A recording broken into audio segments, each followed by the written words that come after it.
สบายดีพ่อแม่พี่น้องสบายดียามเศร้าๆเนาะออกถงออกนาเนาะใส่กูแบบนี้กะอยู่ให้อยู่หน้าอะไรแล้วเนาะพ่อแม่พี่น้องเนาะหน้าตีนบ้าน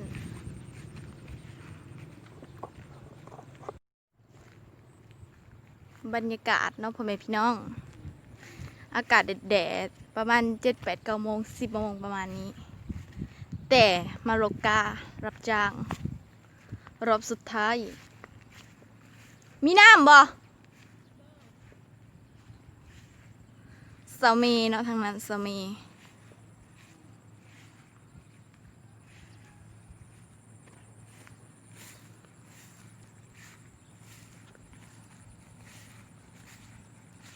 กากับโบงามปันได้เพราะว่าฝนบ่ตกลกกาผง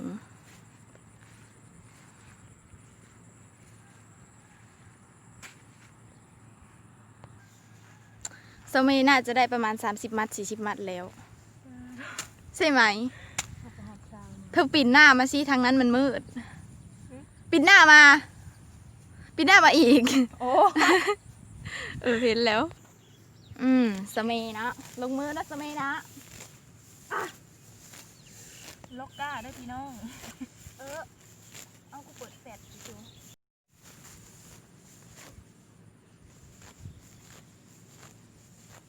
สบายอันนี้สบายหมู่ว่านแห้งสบายหมู่ว่านแห้งสบายฝนบริหารเสียมันสามีลกกูเดียววันก็ลกขับแรงก็เราลงถึง3 โมง 4 โมงกล้าสบายพ่อแม่พี่น้องเห็นเหลืองๆแบบนี้ค่ะ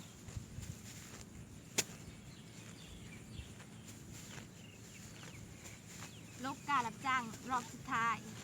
ก่อนที่สิบุมีไผจ้างอีกเลยสุดท้ายเมื่อนี้บ่ได้ไปเกี่ยวหญ้าซ้ำ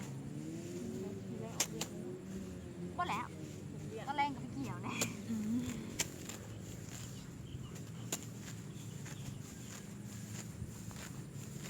อันนี้ somebody here ทุ่งพ่อเล็บอีเมลไปได้50เหาะแล้วจะได้สิมันเนี่ยสามีให้ว่าอีเมลได้30แล้วเราอะกะที่จะไปหา3-4ผมเด็กก็นะจ๊ะพี่นุ่นไปใส่ไปหน้าบ่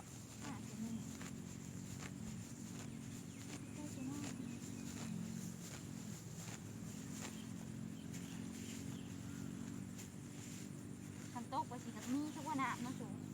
ขันชิโต๊ะอะไรก็มีค่ะหมู่ว่านนี่แห้งสบายเราเลยจ้ะตรงนี้มันคือสิเตะกุ่มแล้วเนาะบริยาเตะก็เบิ่งนึกว่าขนาดพนตกใส่ถึงมันยังสบายแม่กูว่าใช้ส่งอันนี้ไปส่งอันนี้เลยกะบริมีน้ำใช่ไหมสักเอ้าหัวหลบที่ขาดเลยก่อนจะบริษักอีกเลยแล้ว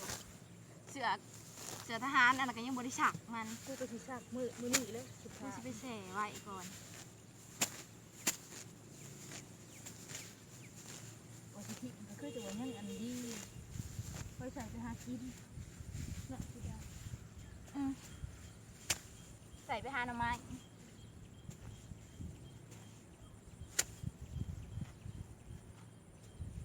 ด้วยสิทีก็ยังดีเลยบ่ทิ่ม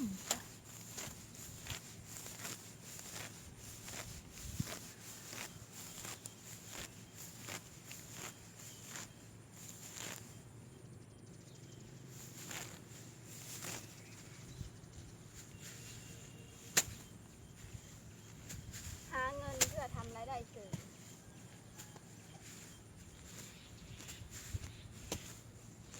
สามีจ้างบ่หาให้ซอยชื่อๆเราอะก็ได้แต่บอกพ่อตัวอยู่เราบอกคนบอกอีกคน เนื้อจะหูแล้วลกกะที่พ่อบอกความ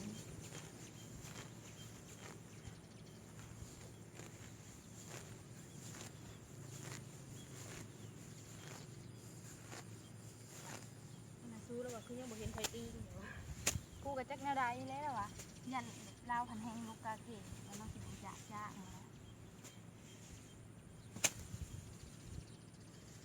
ใหญ่ เราอะไรจ้างเขาอีกเดือน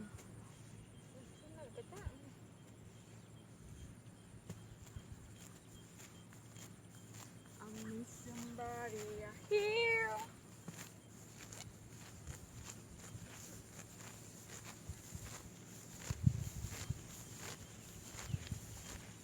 ว่ามีที่ชุมหา3 คนคือเดือนเดียวแล้วก็ยังบอกมาว่าเป็นยังเห็น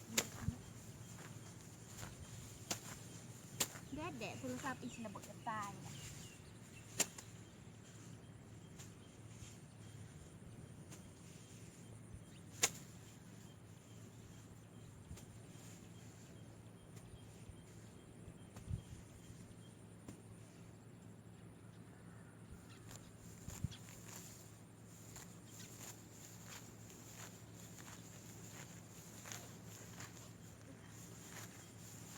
ซีเทิร์นลาวข้าวไปที่ได้จังคิดหมัดจะเอาคำประทันมา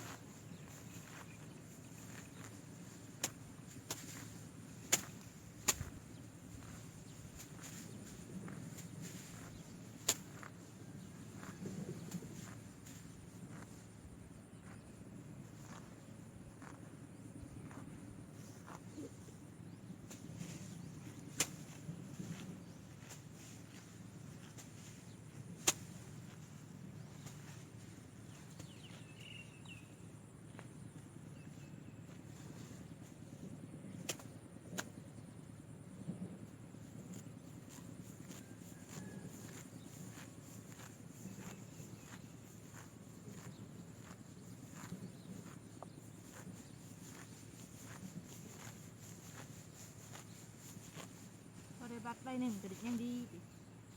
พอได้บัตรใบ 1ก็ยังดีกูก็คือระบาดกูอยากกินกับอยากกินตามไปบอกกินตามสิลกาไปซื้อตามมากินได้พอมีน้ำ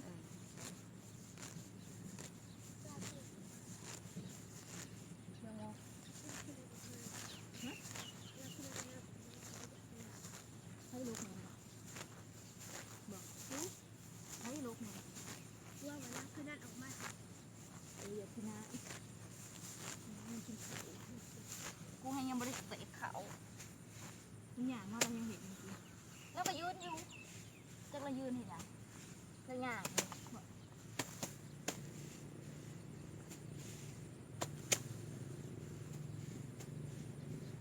เอาน้ำเย็นใครแน่หนูกินได้น้ำอะไรก็กินถ้าผมอยากแล้วผมกินเลยนะผมไม่เลือกนะคือน้ำเย็นพอมีแห้ง ผมไม่เลือกนะน้ำอะไรผมก็กินนะ กินไม่น้ำเยี่ยว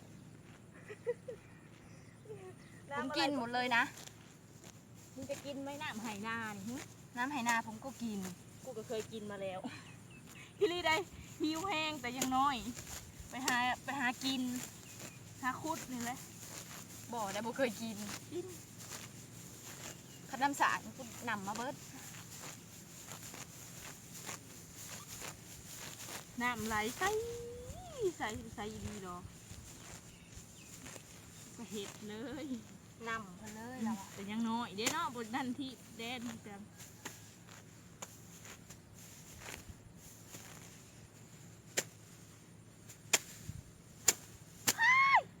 ขอโทษเตะก้าใส่กันละบัดนี้โอ้ไม่เรามุนบอกมันถือกูดอกมันถือกองก้าดอกไม้ขอโทษกูตั้งใจไม่ได้ตั้งใจแต่กูเจตนาละ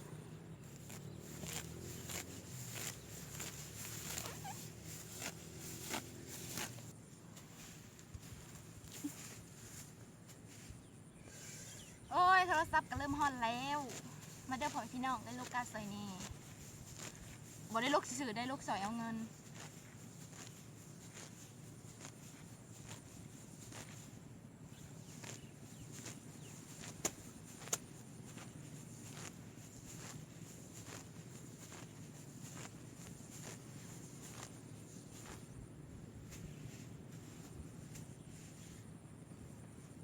เงินหลายด้าน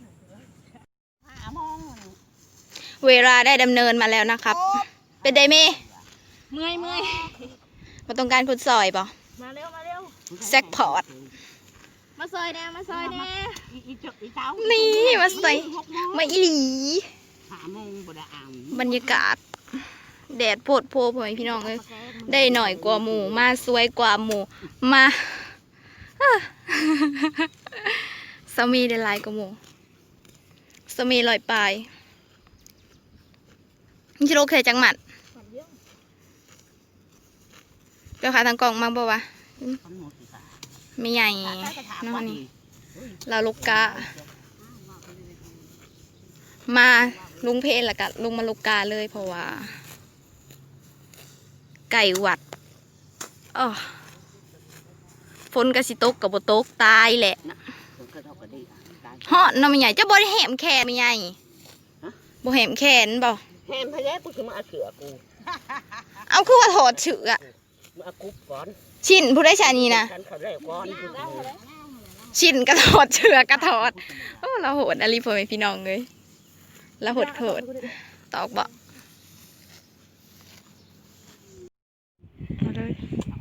อำลาพระจากเนาะพ่อแม่พี่น้องลูกกามากะออกมากับประมาณ8-9 โมงเนาะประมาณนี้ให้ผู้เฒ่าเขาเจ้าลูกขามากินข้าวยังไม่ได้กินข้าวเศร้าได้กะประมาณ45 หมัดส่วนสามีได้100 หมัดเข้ามาก่อนก็เลยได้หน่อยเข้ากันมาก่อนก็เลยไล่มาตำลังก็ได้หน่อยตามไปเนาะอย่าลืมกดติดตามกดไลค์แชร์นะพ่อแม่พี่น้องจังสิบริพลาดคลิปใหม่ๆจากสองทางไปแล้วสบายดี